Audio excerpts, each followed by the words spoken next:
Hello everyone, in today's video I'm going to show you how to download and install Bambu Studio on your Windows PC. So first of all, open your web browser and here in the search bar simply search for bambulab.com. You can also use the link that is given in the description so that you could come here on the official website of Bambu Labs. Now over here you need to hover over to the software section and here click on the option of Bambu Studio. Now when you are here on this particular page, you are going to see the main features of the software, plus you are going to see the setup to download.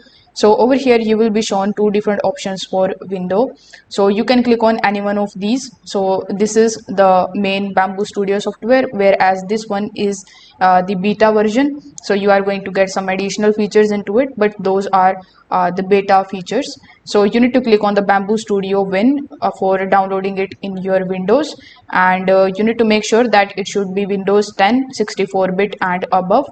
Afterwards the setup is going to be downloaded here, so you need to wait for some time until it is downloading. Once it is downloaded successfully, simply double click on it in order to install it.